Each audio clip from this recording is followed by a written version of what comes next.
Oh, hey everybody. Hey everybody, it's Mitch and welcome to my next live stream. Sorry I'm running a little bit late on this one.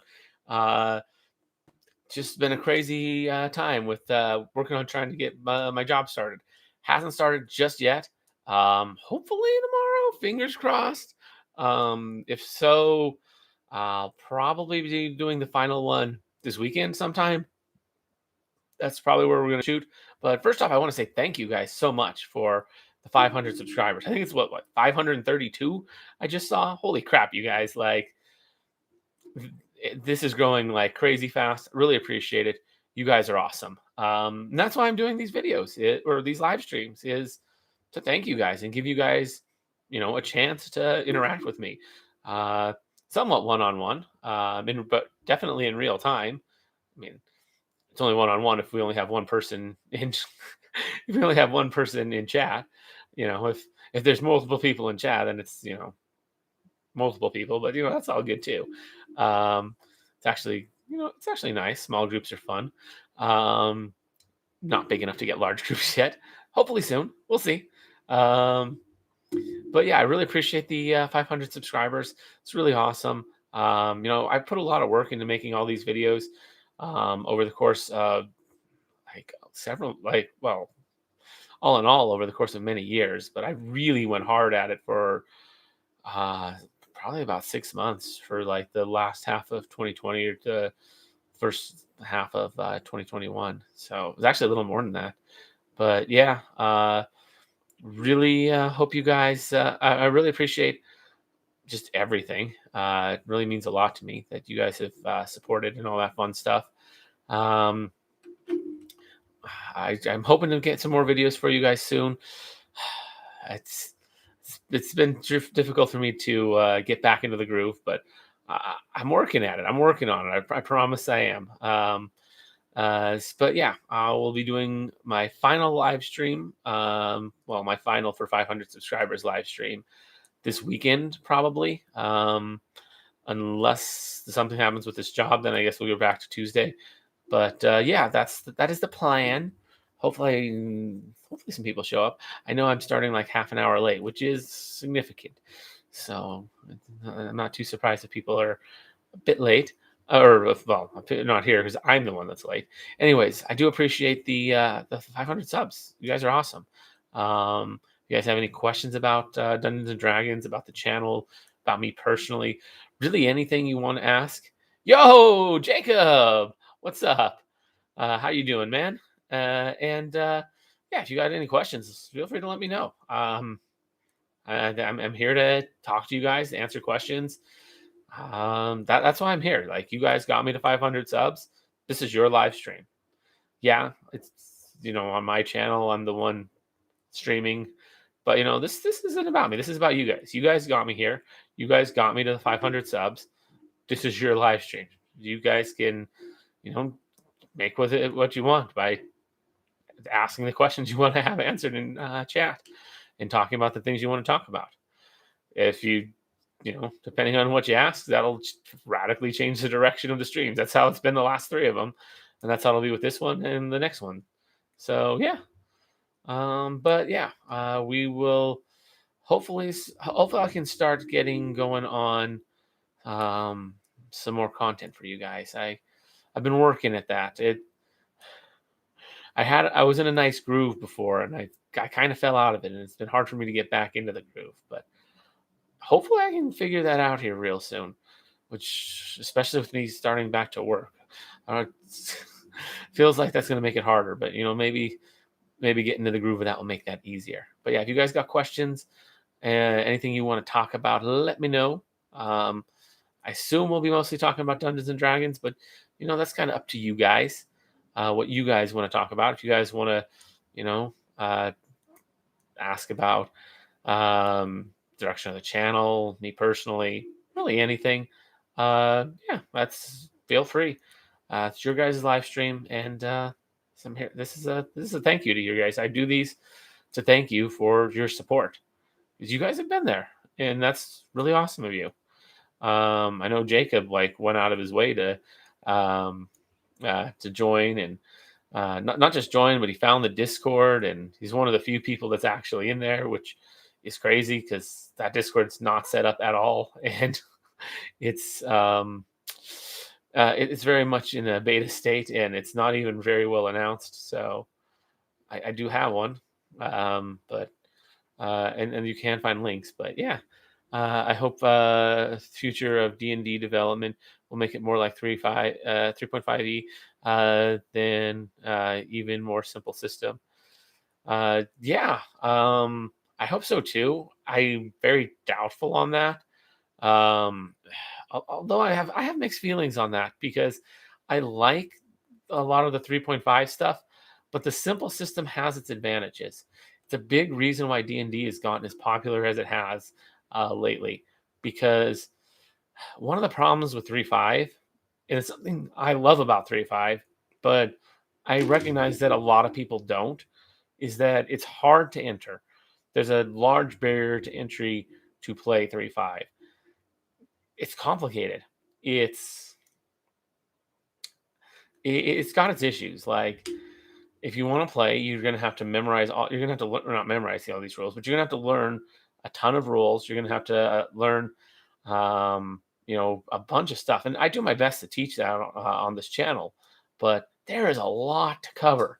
It's not something that you can just kind of pick up and play and really just play quickly and easily. Like, you really have to study. Uh, Maybe split like 6E and 6E advanced. That could be cool. Um, that might not be a bad idea to have, like, yeah, that'd be. I actually do kind of like that idea. And then make like 6E kind of like 5E, and then make 6E advanced kind of like 3.5, and then just kind of make them compatible so that basically you can just kind of hop over. That would be an interesting choice, to kind of make a system that kind of does a little bit of both, and makes it so that whether you play the regular version or the advanced version, it'll be yeah, that sounds really cool. Because I like the fact that 5e is beginner friendly, and that it helps bring more people into the Dungeons and Dragons community. There's so many more people that play now, but yeah, I miss, like, I don't like it as much, just because it's just too simple for me. And I think, yeah, and having an advanced version would be cool. Um, that would be, I'd really like it if they could pull that off well, actually, because one of the things that kind of sucks about 3.5 is finding people that still play it.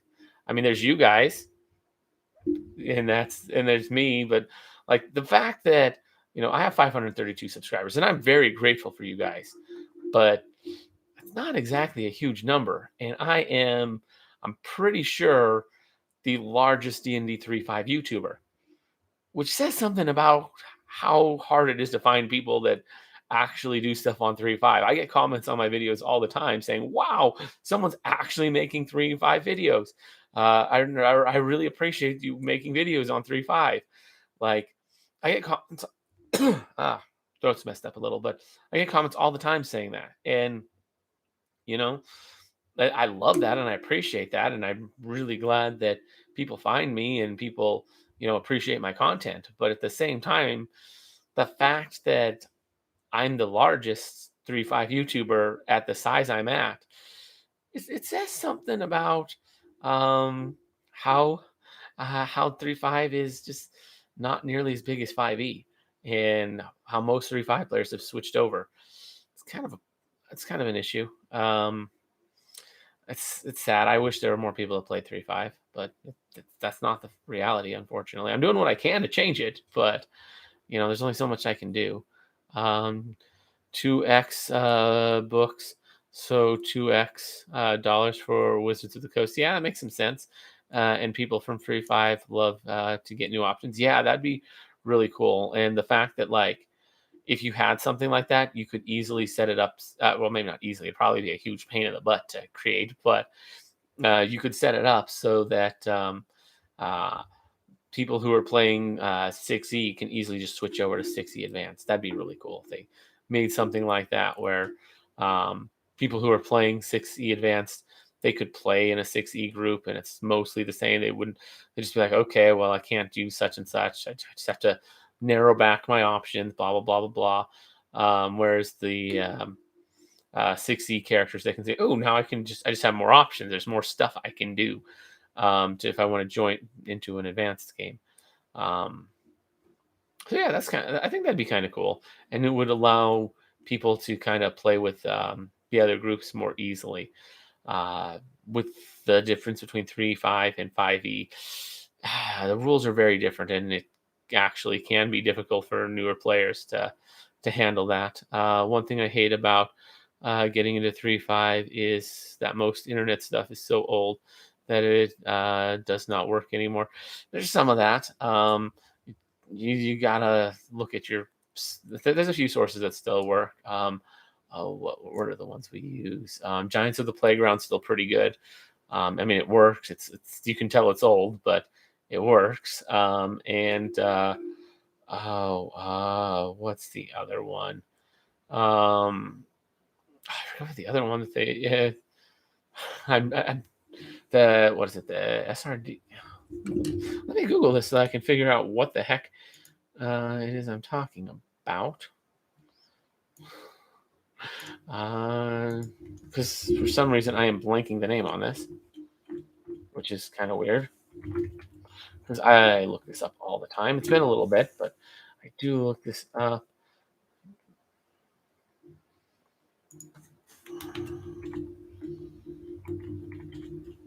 I'm just gonna look up some random thing and see what comes up. Yeah, the SRD, that was it.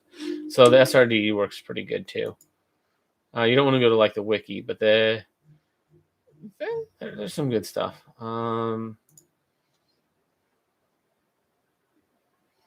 Yeah, there's some pretty cool stuff. And I think there's a D&D 3.5 Reddit, which part of. I haven't posted in a long time. Last time I posted was last time I was actively making videos, which was a few months ago. It's been a little while since I've actually made videos. I really need to get back into the groove of that. I've been telling myself that for months now, and I just haven't. But yeah, most of the videos that I'm posting are they're old videos that I set to come out later. Now it's later. That's basically what the videos I'm doing now are. I need to get back into the groove and start making new stuff. Like, yeah, one of the videos that's gonna once I start getting back into the groove with the first video you'll see that's new will be Radiant Servant of Palor. That'll be the first like new one that you'll see that's like, wow, he actually made that recently. That's what that video will be. You'll know I'm back in the crew when you see that one drop. Speaking of videos that dropped, last live stream I was talking about my video on 3.5 versus GURPS. I wasn't sure if it had come out yet or not. Turns out it hadn't, but I found that out because it came out in the last week. So that has dropped now. That one was an interesting one. I really like GURPS a lot. It's a really fun system. If I'm doing a non-fantasy setting, GURPS is probably what I'm going to do. If I'm trying to make an anime campaign or make a sci-fi adventure or something, I'd probably go with GURPS if I wasn't doing, something high fantasy D&D 3.5 all the way. And generally I do high fantasy because I like high fantasy. It's fun. And 3.5 does that very well. But yeah, GURPS is great. But yeah, that video just came out pretty recently. It was actually one of my friends that got me into GURPS. Played in a campaign with him. That was pretty fun. He's one of the players in my 3.5 game that I'm running. He was in it and then he left because he just had conflicts with work and stuff. Now he's back in it because he doesn't have the conflicts anymore. Actually, originally I think it was because he moved. And I think I offered to let him do stuff online, but he just didn't work with the schedule. So, but now it does. So yeah, we get to have him in the group. It's pretty cool. But he's the one who got me into GURPS 4E. Really good system. But yeah, 3.5 D&D 3.5 is my favorite still. I know it well. I have like a third of the books probably. I used to say half, and then I got more, but then I also realized that there were even more than I thought there were. There's a lot of 3.5 books. It's kind of insane how much source material there is for 3.5. Um, I'm not really worried about getting to a point where it's like, how am I going to find content? It's like, nah, nah. There's plenty of content to make on this. There's so much source. There's so many source books. Um, so I'm doing my class, my Dungeons and Dragons class descriptions. You know, I'm never gonna run out of content for that. Okay, I will, but like not for a long time. I'd have to go at this hard for probably a couple of years in order for me to actually run out of material. It'd be it would take some work to run out of source material. Yeah, that's one of the things I love about it is there's just so much source material. There's so many options, and just digging through the books trying to find that perfect class and race and prestige class combination to just make your character just do exactly what you want him to do. Just really make him OP in the way you want to make him OP. That's one of my favorite parts about 3.5 is making the character and figuring out how to make him really cool. I just hope that if there will be something like 6e Advanced, it will make stuff more organized because I play 3.5 only with people that know it already. Yeah, that's a bit of an issue.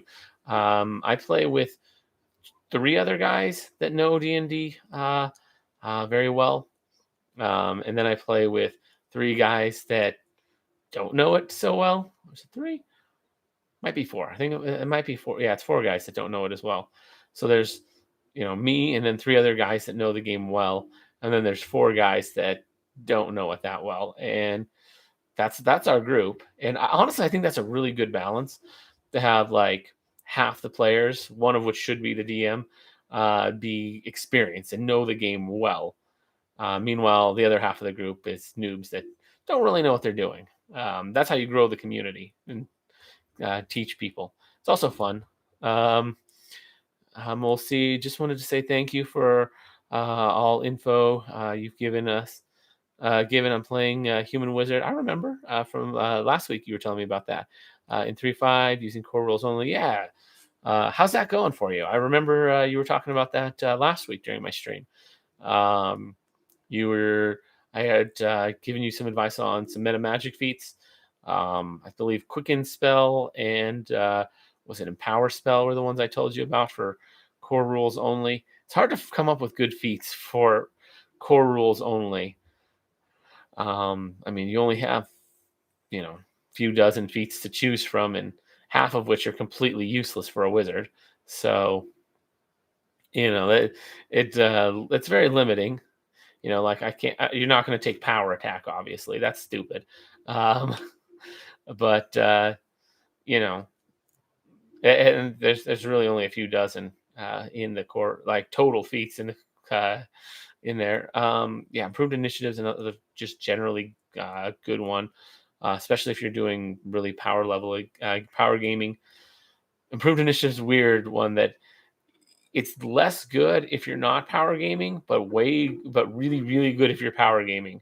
The more you and your opponent are taking advantage of really squeezing out as much from your action economy, the more you're going to get use out of going first more often. That becomes a much bigger deal the more you power game. So that's a pretty cool one. Yeah, at low level play it's not that great. At high level play it's amazing. Anyways, let's see. Trying to think of ones that are particularly good. Yeah, spell focus, all that kind of stuff. But how's that wizard going? Hopefully my advice helped you a bit. If you have any other questions, feel free to ask. More than happy to help you, man. Yeah. And as for Jacob's comment about 6E, yeah, I think that I think that'd be pretty cool to make it so that you could to have things organized so that you can actually see what's going on. Yeah, Player's Handbook was not intended to play only with it. Like with 3.5 Wizards of the Coast, was like, here you go, rules, and then go buy some more books for really cool stuff. Yeah, okay, post that twice. That's cool. Probably a YouTube error, and you deleted one of them. Appreciate that. Uh, we'll see. I guess you weren't positive on the first 5 feats. Yeah, it's hard to really get the first five. So for now, I've specialized in conjuration, taken improved initiative and spell focus. Conjuration needed for augment summoning. Ooh, augment summoning's amazing. That is a really good feat. If you're going to be a summoner, yeah, that's a really solid one. Because so if you're going to be a summoner, one thing that I would really, really focus on the spells that you're going to be casting, or just focus on like the summoning that you're going to be doing. So you want to get that sounds like such terrible advice. Wow, trying to phrase it. So basically, I would put heavy emphasis on summoning. There's a lot of really cool things you can do. One of the best uses for summoning is you can summon as a means to distract the enemy. You just kind of throw a couple of weak monsters that can take a couple of hits. Generally, you want to throw something tanky in front of the enemy and let them focus on your summons while the rest of your party and maybe even you, you know, take them down. Basically, you can kind of just create a tank. Um, Also, there are one of the best ways to heal in the game. You can just cast a summon spell and then use your summons to heal your allies. It's a very good resource management. You can use a low level spell to effectively get high level healing because you're using it to summon a thing that uses other magic to heal. It can be very, very effective. Um, so yeah, that's not a bad option. Augmented summoning is very nice.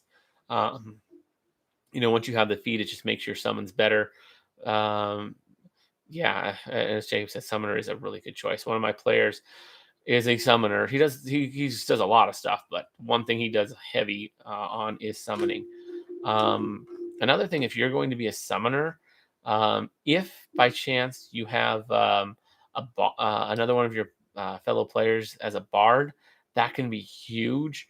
Um, because if they're a really good bard that just gives really good buffs on attack and damage and everything, all your summons will get that buff from Bardic Inspiration, and that can be really powerful. Being able to just like have um have your bard just have your bard just buffing all your summons. That's really good synergy.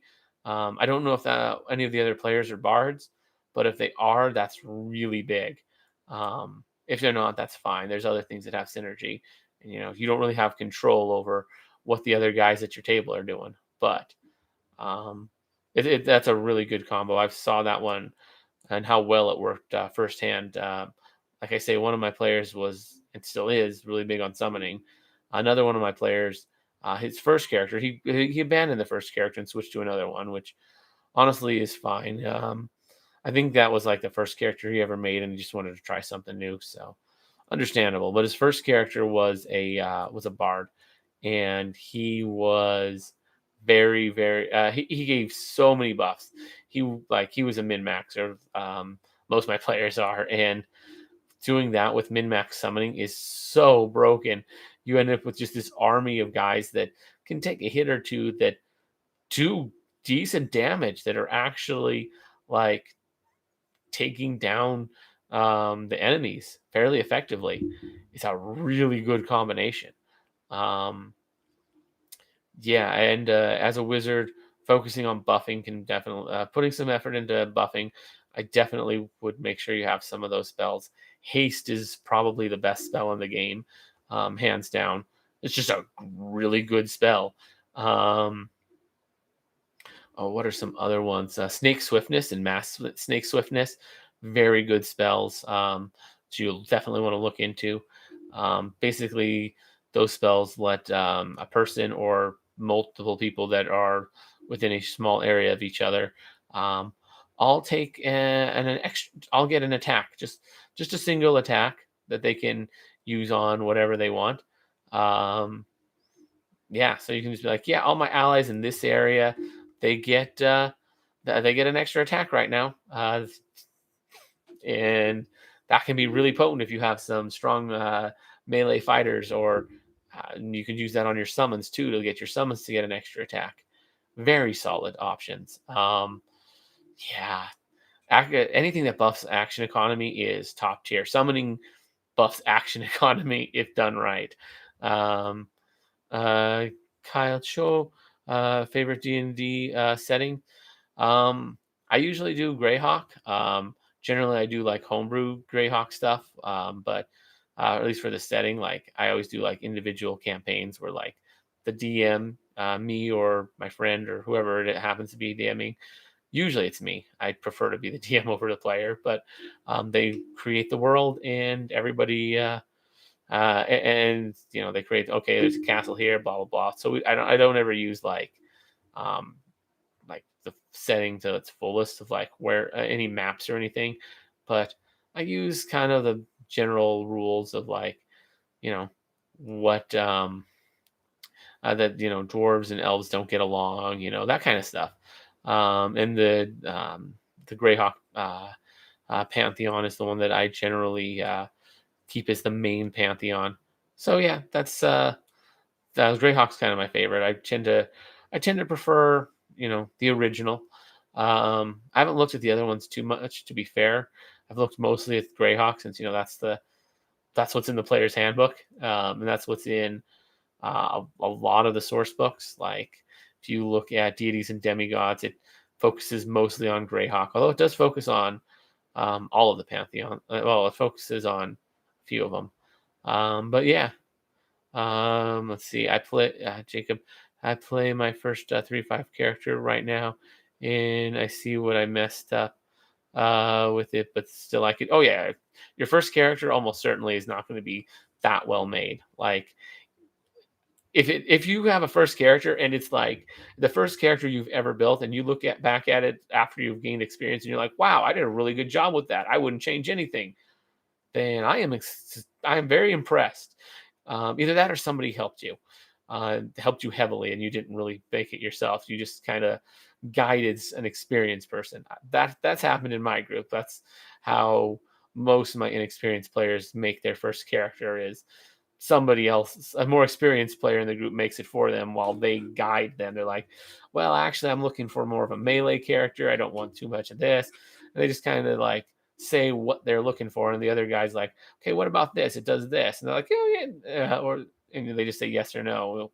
You know, they kind of talk it out, but it's mostly built by an experienced player. That's a good way to deal with highly min-max groups with newbies, is allow your experienced players to make min-max characters, but require them to help the new players do the same with their characters, so that they can have fun too. That's what I do. And it's worked well for me. That way, everybody gets to have fun, and everybody gets to have a good character capable of doing something. Not just the guys who have played a million times and have spent hours researching the game. That the guys who just sat down can also have fun.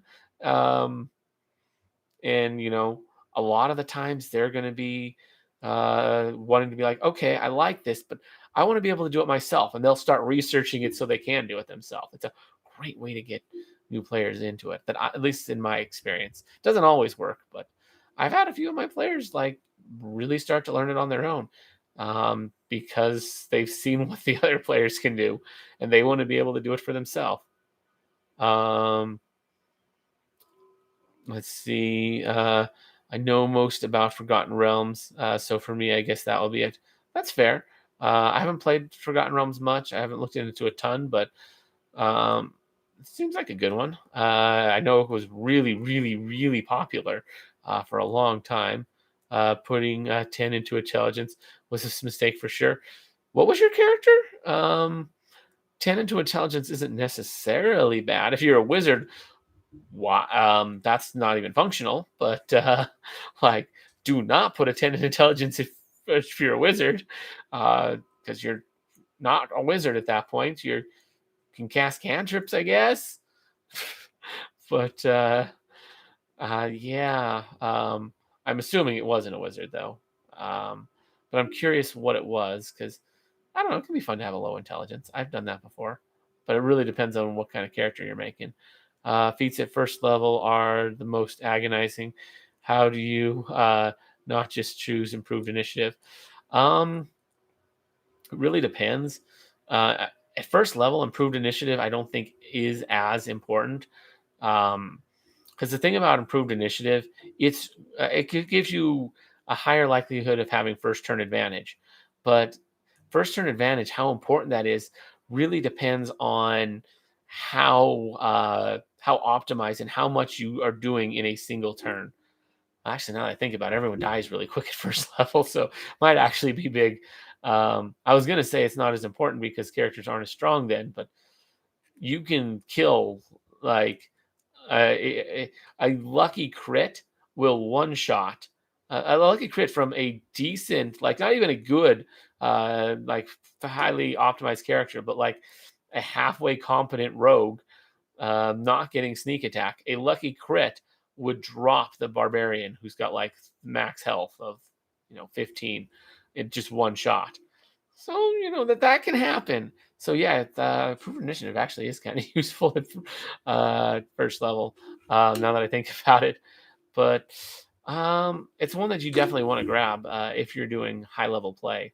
It's less important if nobody knows what they're doing and everyone's got like suboptimal characters, because how good a first turn advantage is depends on how much you're getting done in a turn. If you're getting a crazy amount done in a turn and doing massive amounts of damage, and each turn like the battlefield looks completely different than it did the previous turn, then yeah, first turn advantage is amazing. You're going to want improved initiative. If you're playing a less intense game where from one turn to the next a whole lot doesn't change, and battles can go on for 20, 30 turns, first turn advantage isn't that big. It's helpful, but it maybe not even worth the feat if you're playing low optimization. um, let's see, clerics, so it was not that bad, but I need to careful skills upgrade. Yeah. um It wasn't terrible, but yeah, skills can be an issue. Personally, when I make barbarians, I tend to like dumping their intelligence because that's just fun. Yeah, you lose out on skills, but I don't know. Playing a dumb barbarian it's just fun. Not completely optimal. You're better off dumping charisma, um, but charisma's generally the best dump stat. Depending on your game. If you're playing like a heavy role play one, then probably not. But mechanics wise, charisma is generally the best dump stat. I'm dead with one goblin arrow. Yeah, like I was saying, you can die real easy at first level.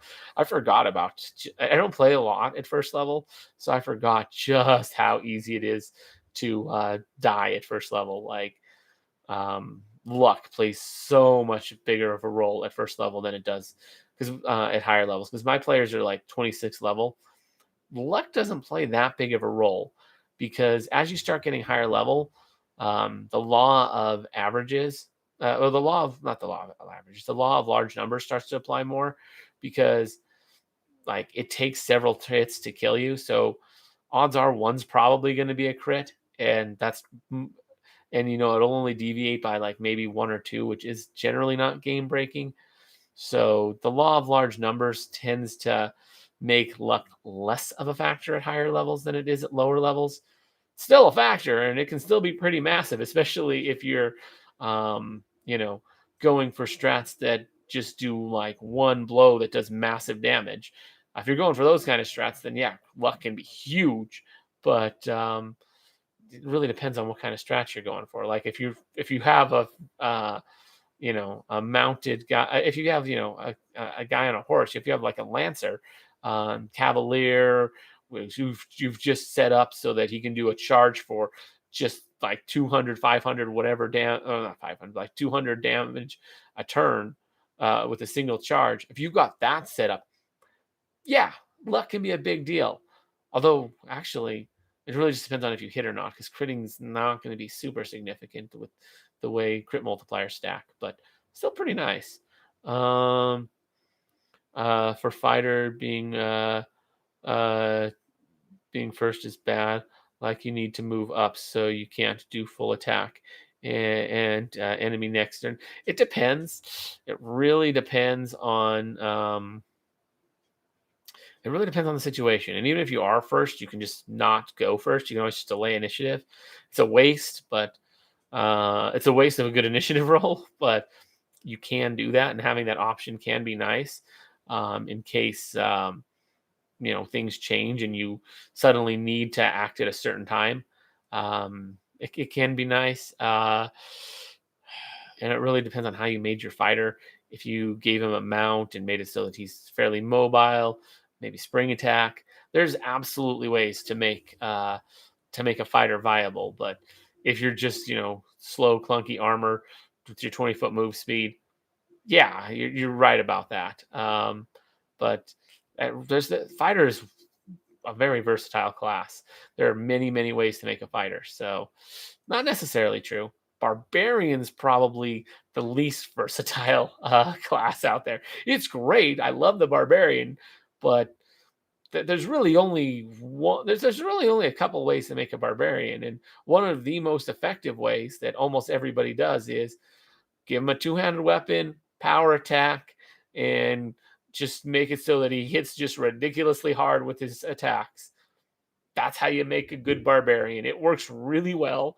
It's a very solid way to make a barbarian, but there's not a lot of other ways to make a barbarian in 3.5. There's variations on how you do it, but the whole hit real hard, be able to be able to take a hit, like maybe up DR, stuff like that, are things that you can like vary. But and like how much you want to focus on maxing out your HP so that you can really take hits.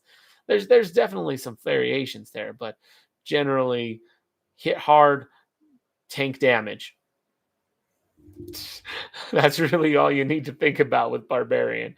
But then yeah, pretty much every other class has a lot of variety you can do with it. And the fact that barbarian's simple makes sense. It's simple by nature. It's barbarians are big. They're big brutes. They ain't too bright usually. Sometimes they are, but generally barbarians ain't too bright. So makes sense that they'd be simple and there wouldn't be a lot of complex ways to make them. I mean, there kind of is, but the complexity is hit hard.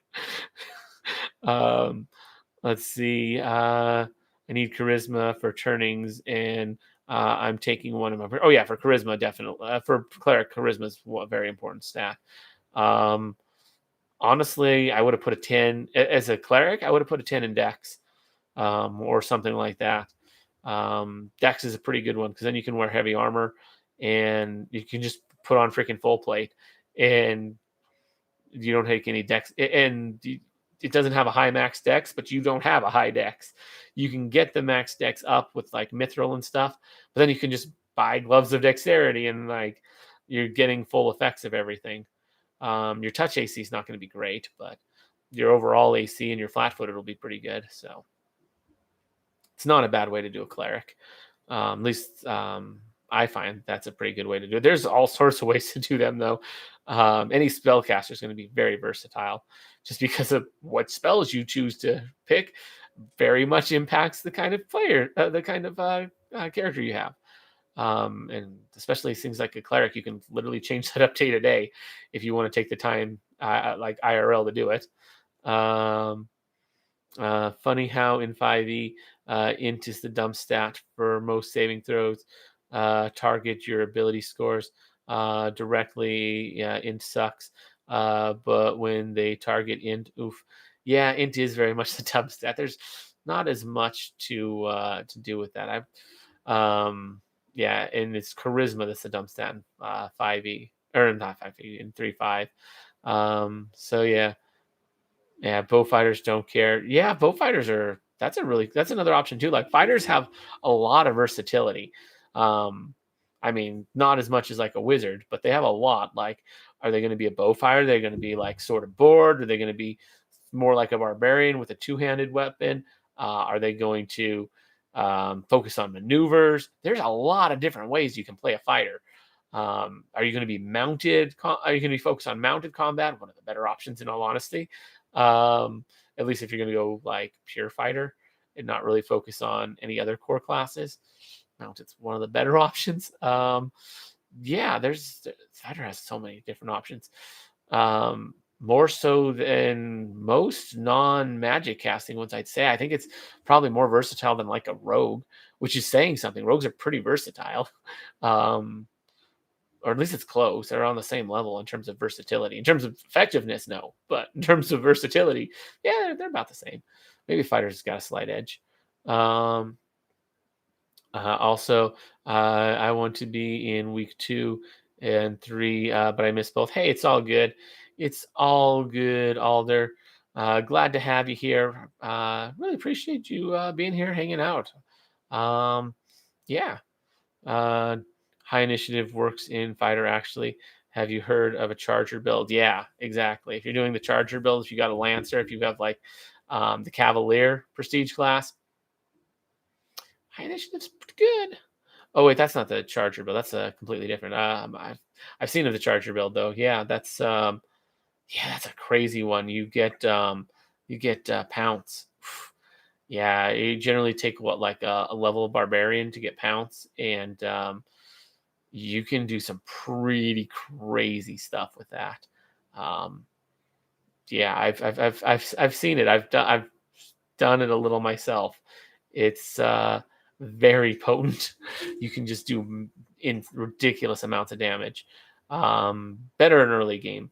In just fighter barbarian type stuff is just better early game than late game. It doesn't scale nearly as well as magic does. Magic just scales better than anything.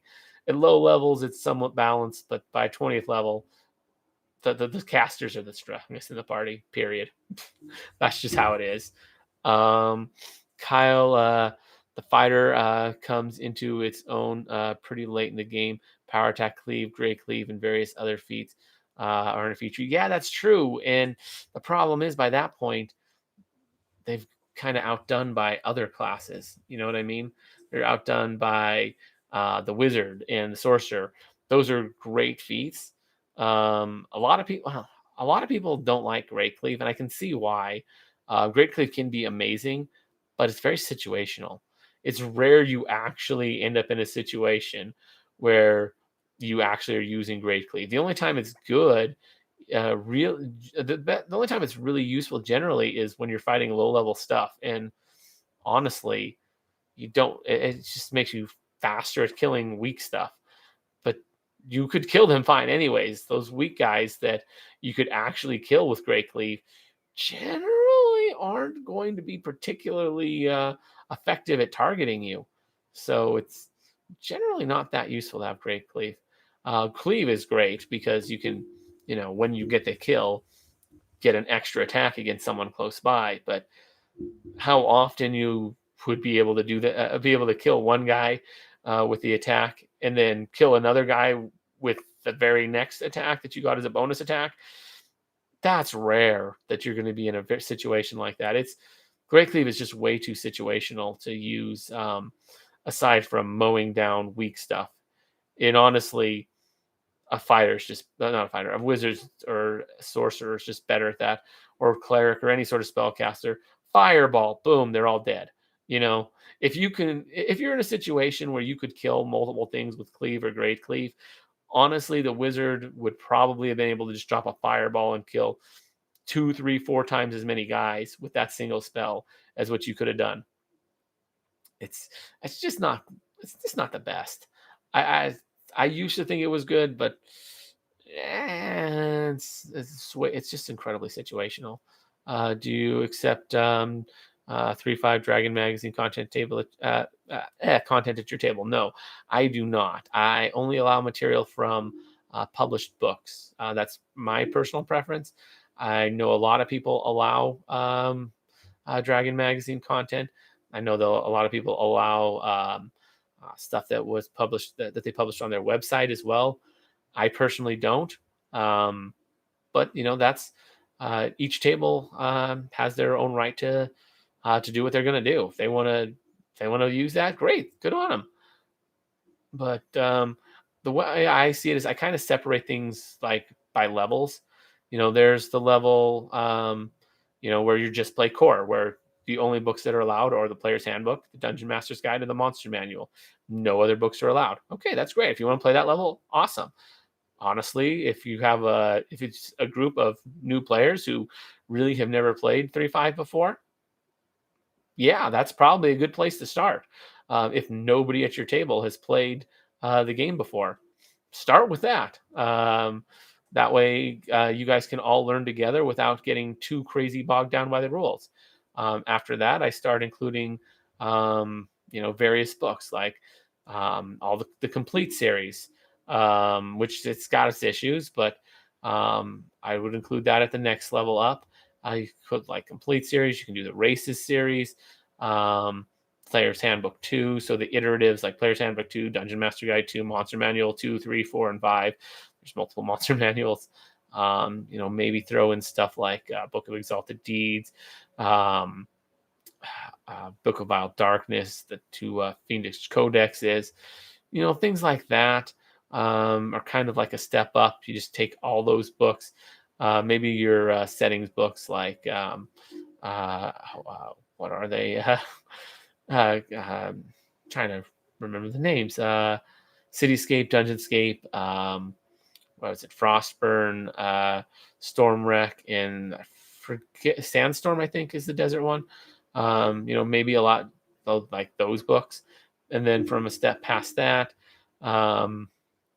allow all published, I'd say all published books after that, but I would put the caveat that any settings book, like the Pharaon books, or any of the settings books, those should be separate as their own separate little one that um, is kind of an in-between one.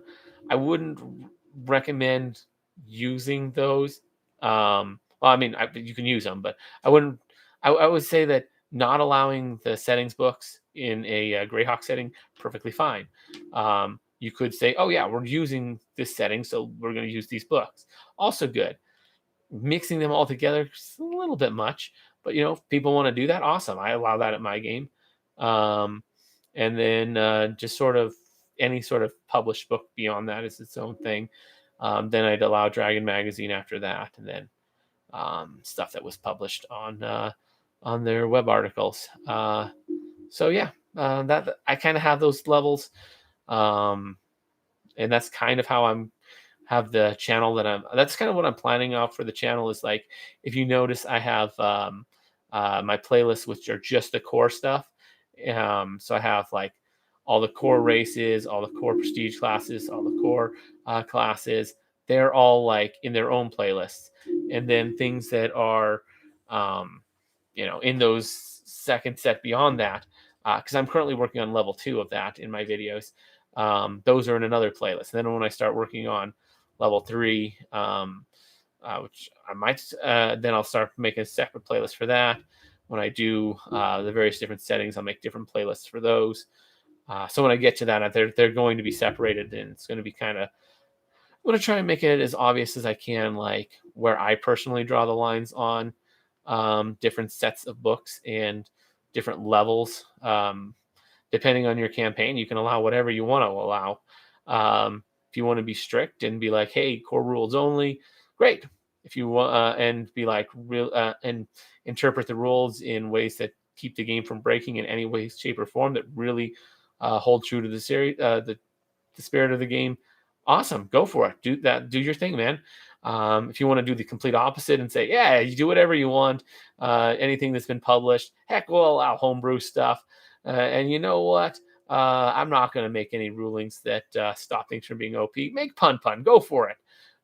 You know what? Go for that.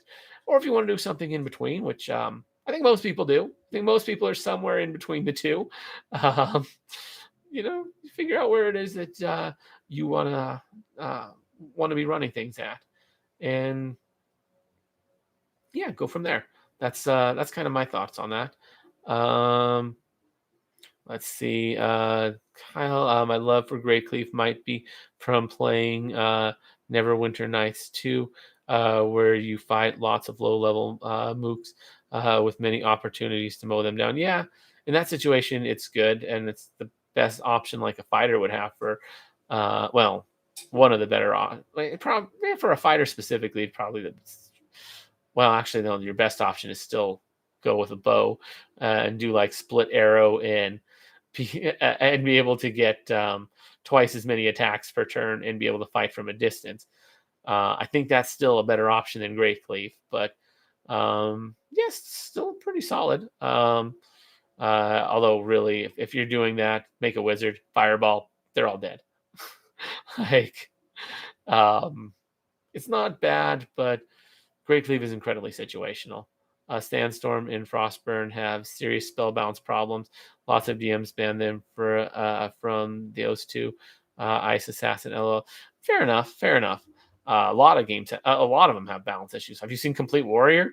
Like, Complete Warrior is completely unbalanced. It's one of the most unbalanced books I've seen. I mean, you have things like what are some of the ones that are in there? The Hulking Hurler.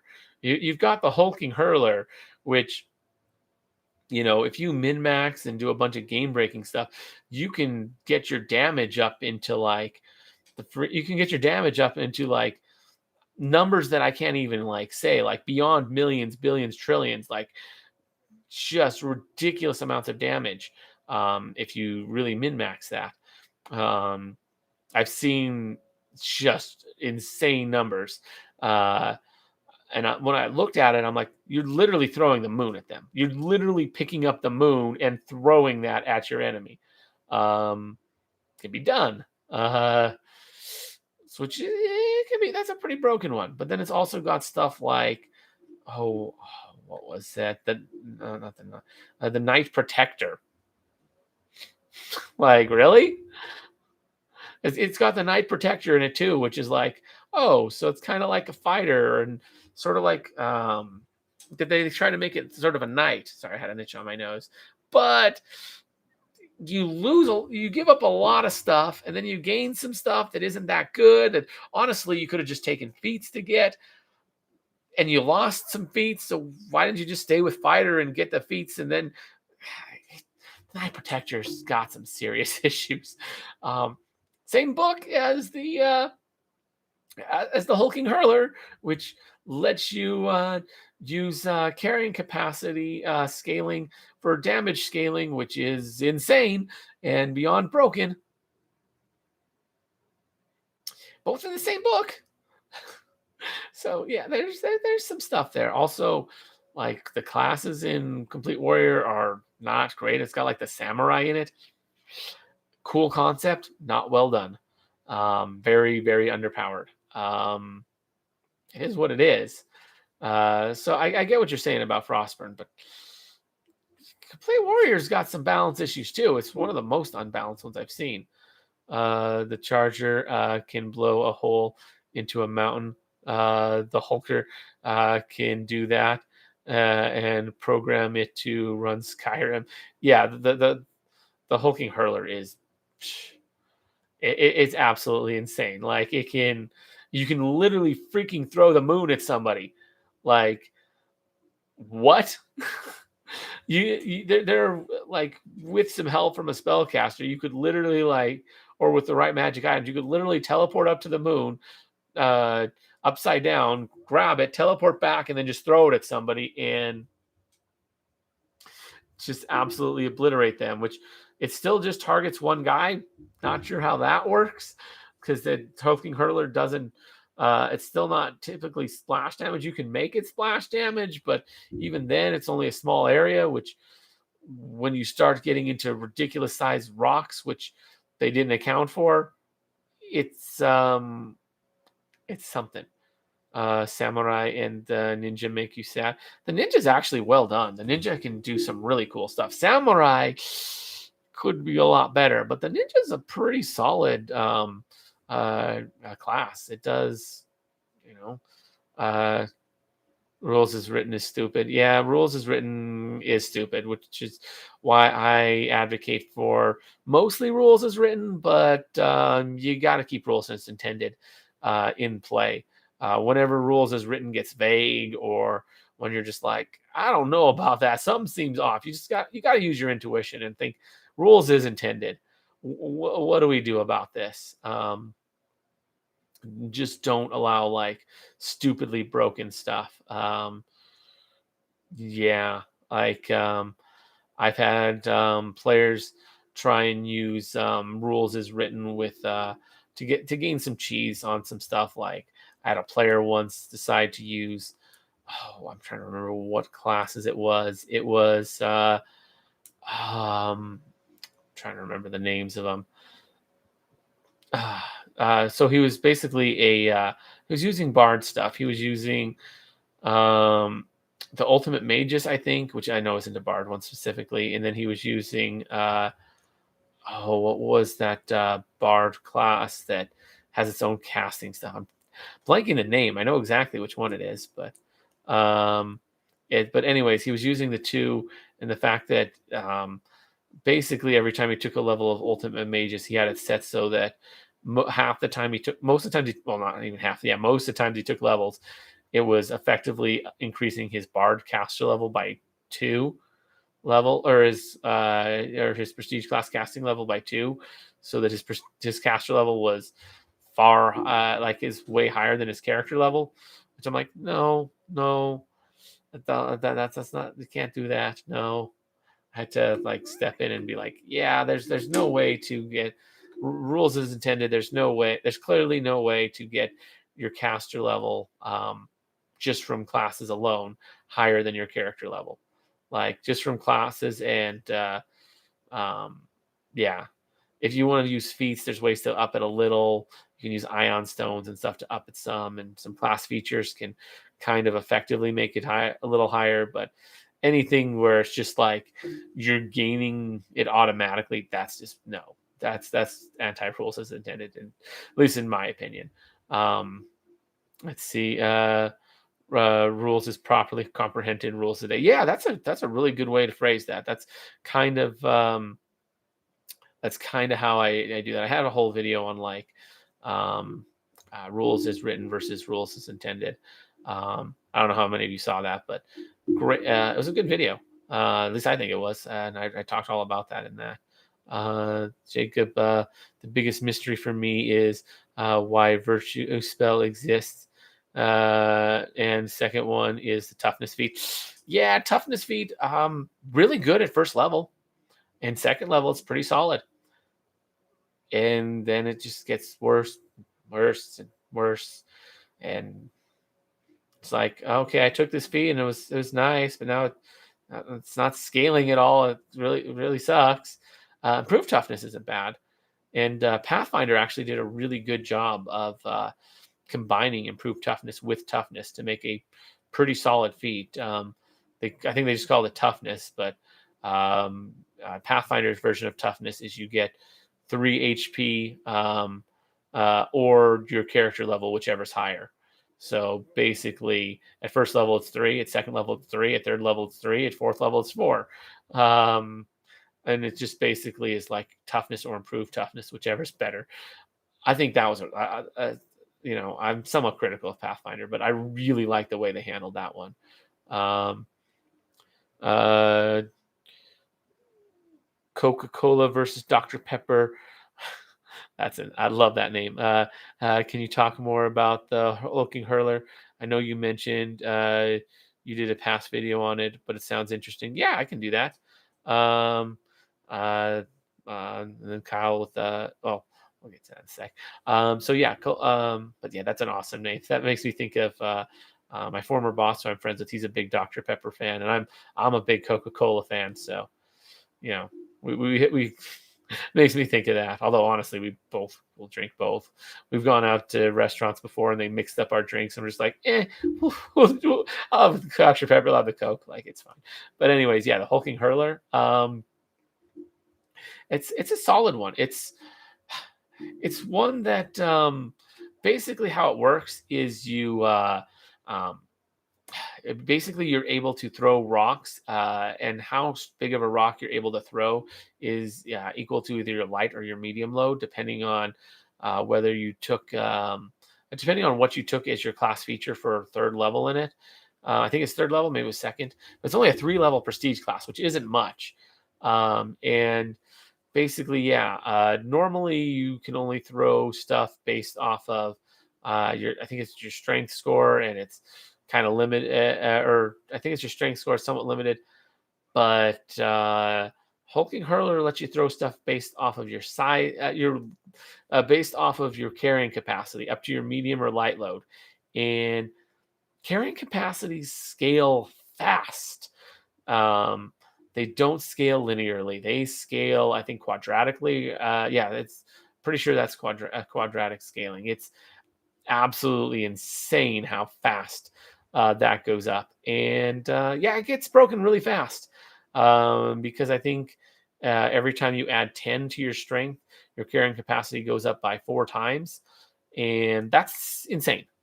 Like it just multiplies by 4. And that stacks. It's not like normal times four is actually a times 7. No, this is a times 16 if you go up 20. It's absolutely ridiculous. It's insanely broken if you min max and get crazy high strength scores.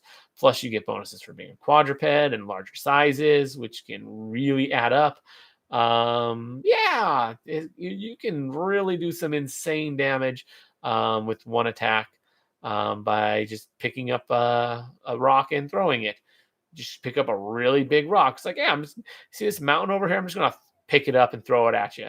Like, some of the things you can do to balance it is say, like, well, is there a rock that big nearby? I can pick up a rock that size. Yeah, but where are you going to find that? And even if you're saying, oh, I'm just going to carry it, well, how are you carrying it? Because if you're carrying one that's equal to your light load, you can only carry one and nothing, literally nothing else, or you're going to be encumbered. And you can only carry like maybe 5 of them before you go over your heavy load. So, you can't have, you're going to be very limited on ammo because you just can't carry many around. Those are some balancing things some DMs can do. You got like 1 or 2 shots. Yeah, you can do it, but you got 1 or 2 shots. And also it's like, I'm carrying the moon in my pocket. Okay. No, where are you going to fit the moon? It's much, much bigger than you. I don't know how you're carrying this around. Like, you could, there's definitely ways that DMs can balance that a little, because the size of these rocks just gets astronomical. But yeah, the hulking hurler, it's an interesting one. It's got some balance issues, but there's ways to fix it by just implementing practical, as a DM, implementing practical limitations. Your rock is the size of a mountain. How the heck are you carrying this thing? It's way bigger than you are. Stuff like that. And if they can answer it, great, let them do it. But it's going to take some effort for them, and it's going to be a lot easier than just saying, I have this rock. No, you need a plausible way of figuring it out. And most interdimensional storage spaces have weight limits, which you're well exceeding most of them. I think the portable hole is one of the few that doesn't, and that's actually a pain to get things out of. So yeah,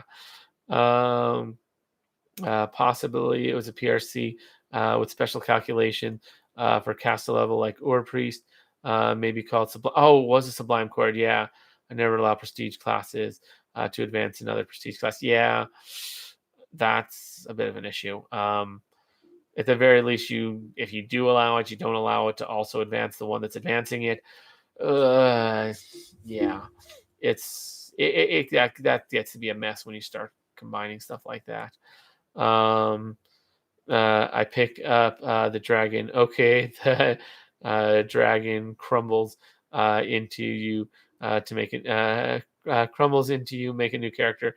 With picking up a dragon, So that picking up sentient things actually evokes a bunch of other rules, because then that's a grapple. You're not just picking it up. Um, if you were actually to throw the dragon after you picked it up, yeah, you could use your hulking hurdler stuff to see how much damage you did. But at the same time, it's like, it's still a sentient dragon. You're still going to have to succeed on a grapple throw, or, if it allows you to, then you're still going to need some training, because picking up sentient things is a little harder.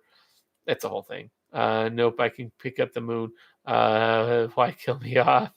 Uh, yeah, cascade into custom plane of existence to carry stuff. You could. Making custom planes of existence is kind of hard to do. At least one's large enough to carry a moon, to fit a moon. Dungeon, which please, Dungeons and Dragons. Yeah, I mean, it gets crazy. Hulking hurler gets ridiculous when you're, because the size of these rocks can be like the size of a moon if you go really crazy with it.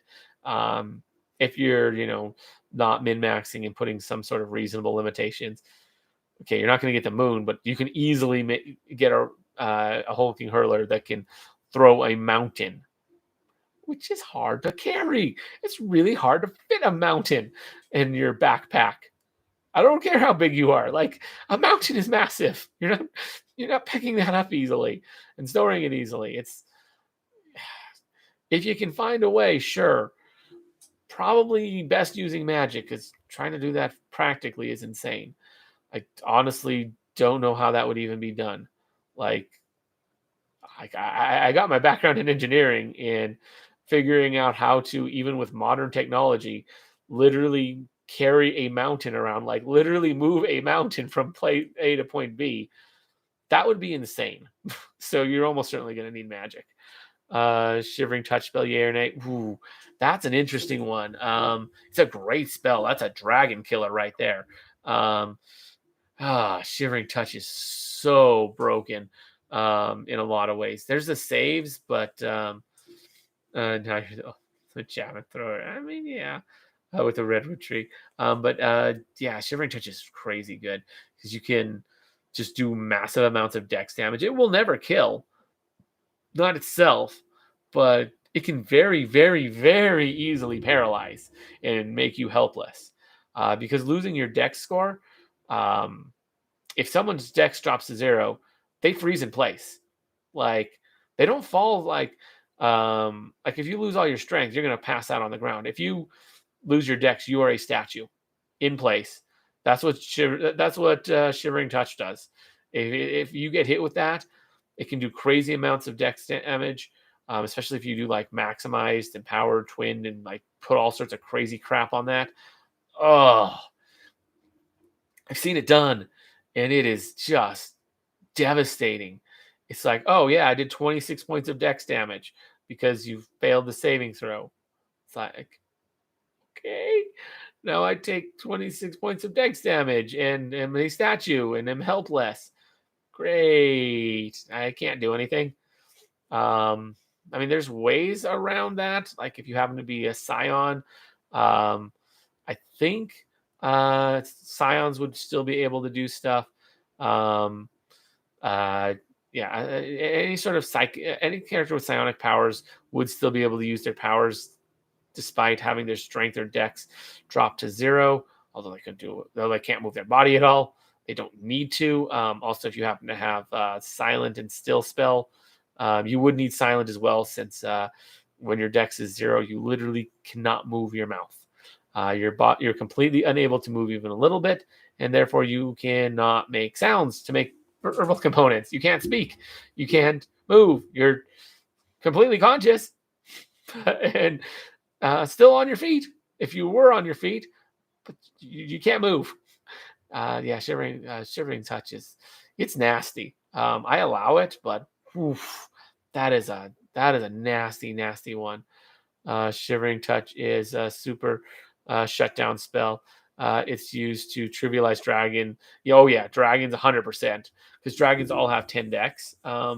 Like all the ones in the player's handbook and all the ones in the epic handbook as well, all have 10 decks. So shivering touch can take them out real easy. and monsters with low dex. Yeah. Um, like dragons don't have exactly a low dex, but it's 10.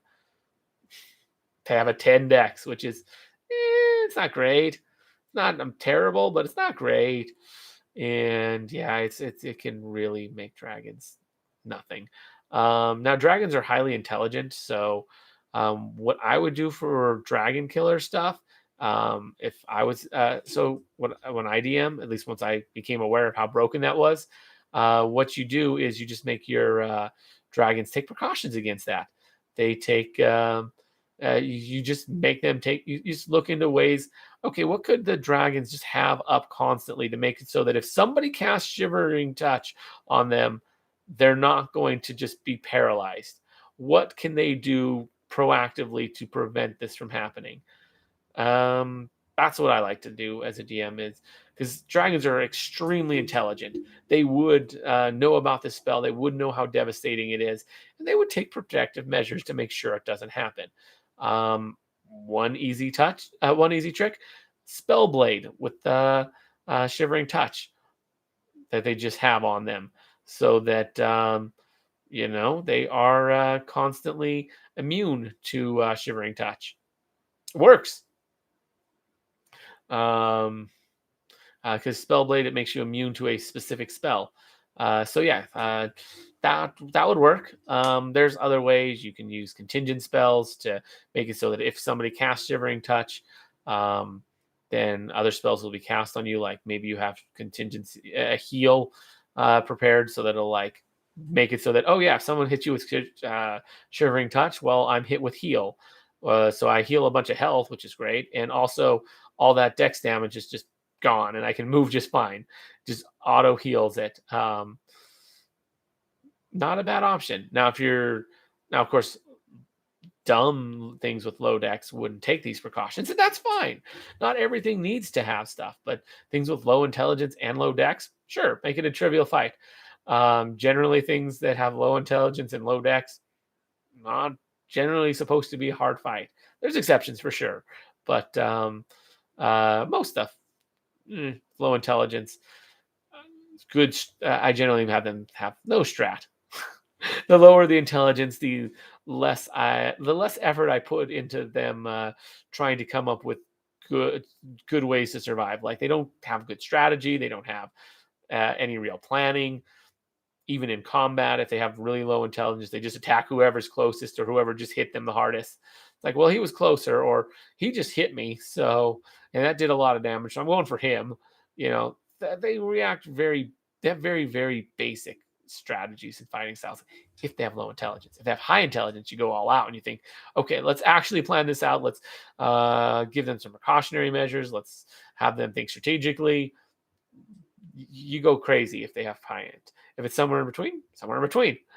Um, Shivering Touch is from Frostburn, if I recall correctly. Very well could be. It sounds like it might be. And yeah, that might be why Frostburn is banned by a lot of DMs, because that's a very, very powerful spell. Alder X1, dragons live for centuries. That's true. They have decades worth of planning and would always need to be run with intel to TPK. Yeah, but they would give extreme reward due to having a horde. Why not use magic? Oh, 100%. Like dragons are amazing. They're one of the smartest enemies out there. They're cunning. Um, one thing that if they did have a weakness in terms of their character, they're overconfident, and they are somewhat likely to underestimate their opponent more so than other monsters of their size, of their stature, but not completely. I wouldn't overplay that one too much. They're still not going to just underestimate everybody completely, but they do tend to be a little arrogant and underestimate people, but they're not stupid. They're not going to be dumb about it. They're, you know, keep that in there, but like scale it to like a 1. You know what I mean? Like it's not. They're more smart than they are arrogant. Um, but yeah, you could absolutely like keep that, and like that can be like part of um why they think they're better than other people. It's like, yeah, you thought you had a plan. Well, I'm 5 steps ahead of you. You're nothing. Stuff like that. Like they would take precautions because they do recognize the intelligence of other things, but they do see theirs as superior. So like they're more likely to just mock you for failing, yeah, for trying something like Shivering Touch. Like what a dragon would likely do is they'd likely have precautions set up for Shivering Touch, knowing that's a weakness of theirs. And then when you try to use Shivering Touch and it doesn't work, they mock you for your failed attempt. That's something a dragon would do. Uh, Item of immunity to Shivering Touch. Yeah, Spell Sword. Spell Sword will get you immunity to one spell. That's yeah, it's called the Spell Sword. Not sure exactly where it's from, but it makes you immune to one spell of your choice. Um, and but it's only that one very specific spell. Other spells that do pretty much exactly the same thing, yeah, those work just fine. Like if you have one that makes you immune to Disintegrate, okay, yeah, well that's great, but it doesn't make you immune to Disjunction. Doesn't make you immune to Dispel Magic. It doesn't make you immune to it doesn't make you immune to similar effects. So there's nothing quite like Disintegrate, but yeah, it won't make you immune to other things that are similar. Um, let's see. If anyone would ever pick a fight with them, they are clearly a potential threat or just plain stupid. Uh, Especially in their lair. Yeah, that's very true. If you're picking a fight with a dragon, you're either very talented, or at least you think you are, or you're an idiot. I would say both probably happen, but I would say it's generally easy to tell the difference. Although a smart party, if you're planning on playing and going after a dragon, it might not be a bad idea to, go in and disguise yourself as a bunch of drunken idiots from town, and then just like make the dragon be like, oh, just a few idiots, whatever. I'll toy with them and then take them out quickly. And then while he's toying with you, to just absolutely obliterate him when his guard's down because he's not expecting you to actually be a real threat. That's something you could do as a party. Might work decently well on a dragon because they probably do get drunken idiots from town crawling into their lair from time to time, especially if they live near a town. Um, yeah, it's probably a thing that happens every so often because you know how drunken idiots can be. Drunk people are dumb. They do stupid stuff all the time.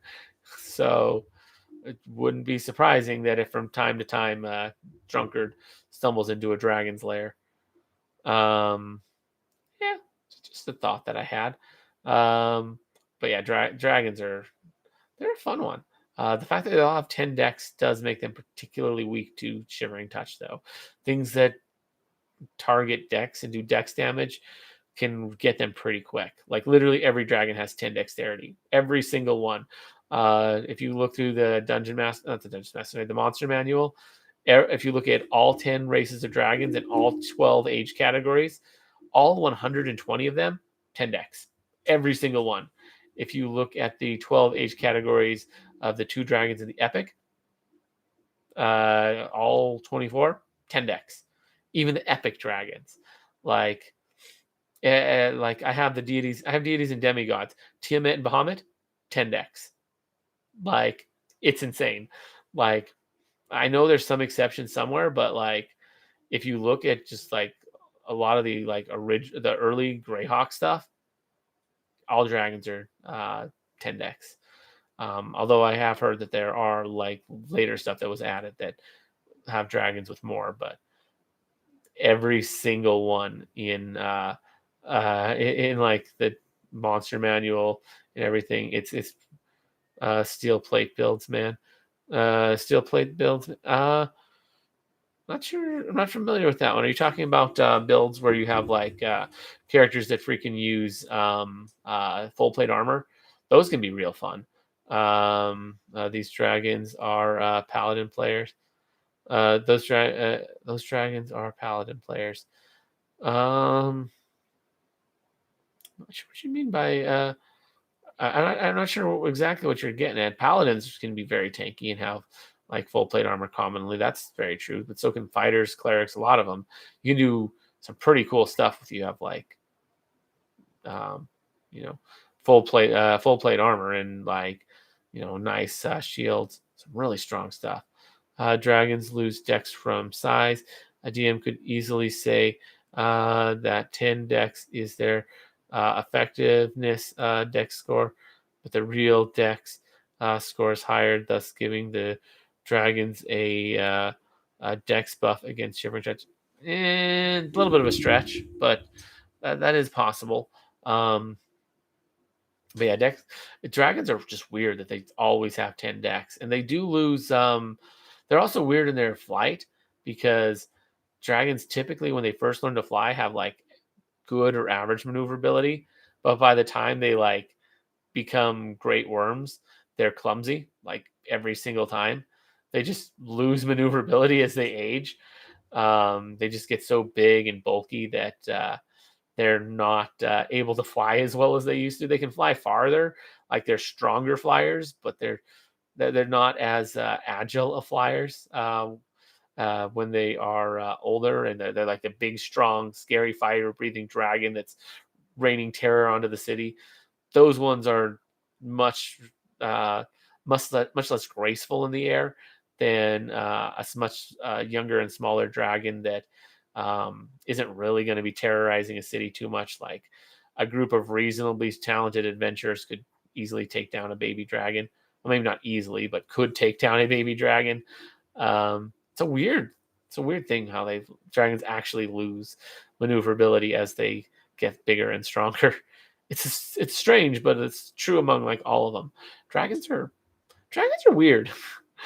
I like dragons. I've spent a lot of time looking at the dragons in the monster manuals, which is how I noticed that they all have 10 decks and they lose maneuverability. There's a lot of weird stuff. Dragons, they're also like sorcerers. If you look into the lore, um, sorcerers are all dragon descended.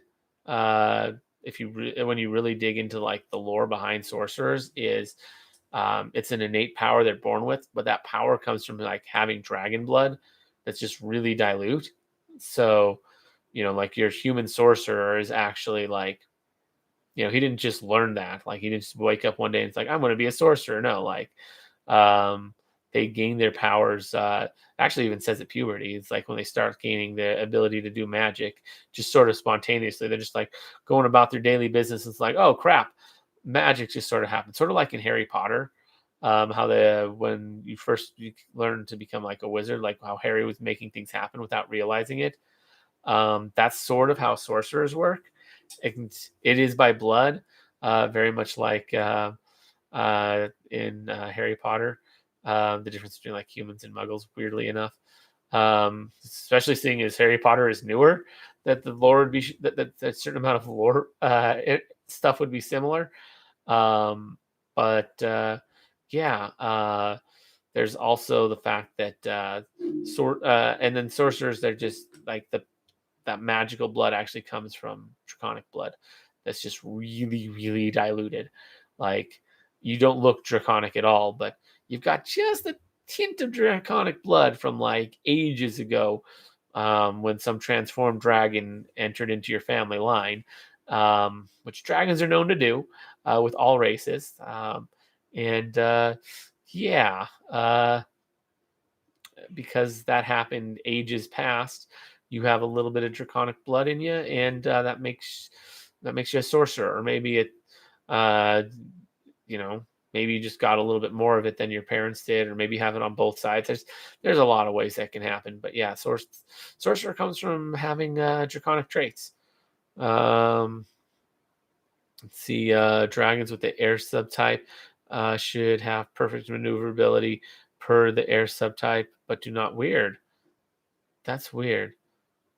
It's not. I don't know which ones have the air subtype, but that is strange. Um, I mean, if it's written specifically that they don't, then yeah, but that's weird that they wouldn't. Huh. Uh, let's see. Hit me magic items that act like legendary resist for spells, a 5e thing. Uh, Exclusively made for dragons. Dragon magic items are often a thing. However, it's once per turn and it's limited to 3 uses. Yikes! That doesn't sound that does sound very limiting. Um, yeah, dragons there's a lot of restrictions. There's so much they can do, but there's only so much they can do per turn. Like they could cast a spell, but then they can't attack.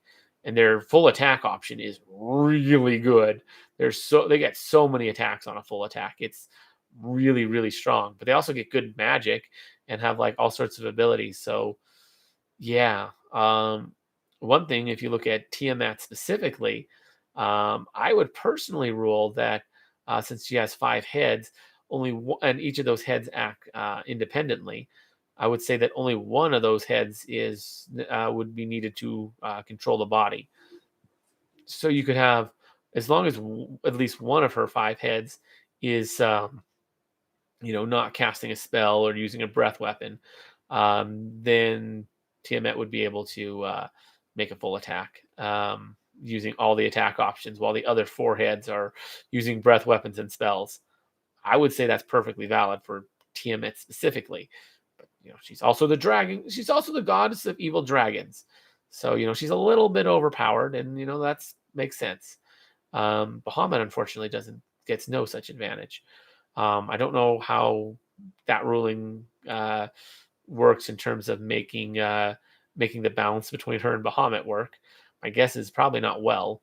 I I feel like Bahamut's probably not near as strong as Tiamat, to be honest. Having 5 heads is insane because that's really good for action economy, and Bahamut just does not have that 5 head advantage in action economy. Wow, 5 head, like that's a 5 head play that people say like 4 head, but like bigger. Yeah, and then she has actually 5 heads. I just realized that interesting pun that I unintentionally made slightly after I made it. But anyways, yeah, Tiamat's crazy. Uh, I would definitely not recommend throwing her at most parties. I'm considering throwing her at mine at some point, but it would be a challenge. It'd be a massive challenge for them to deal with her. By the way, she lives in the 9 hells between the first and second layer, I believe. I believe it's somewhere between the first and second layers of the 9 hells is where Tiamat's lair resides over in Beitor. But yeah, I've studied the 9 hells a little bit more, kind of a lot, and I did notice she was there. I like devils and I like dragons a lot. Those are some of my favorite enemies to throw at people. Um, they're just really cool. Very, very strong and generally very evil. Well, actually, the good dragons are stronger typically. So yeah. Um, but yeah, I've heard of the legendary resists in 5e. I'm not super, super familiar with 5e, much more so 3.5. But yeah, it sounds like in 5e some of their lit stuff isn't the greatest, which honestly 5e is generally like that in general. That's one of the things that I don't like about 5e. It's like, oh yeah, you only get like so many uses. You can only attune 3 magic items.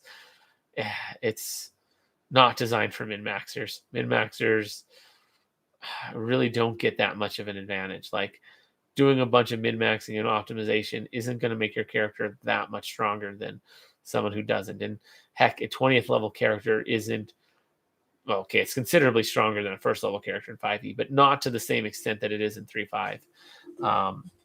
Like they'd actually stand something of a chance. All items that make super magic barrier that blocks spells. You activate it, then it blocks spells completely, but you choose which ones once per turn. Look, block shivering touch, but played 5e was simpler than 3.5, but combat is still slow. Yeah, combat's crazy slow. Especially when you get to high levels, I get crazy long combat stuff. Oh, and that's just on my shirt, which is for the Dungeons and Dragons club at my college that I used to go to. But yeah, it was yeah, 3.5 is way more complicated.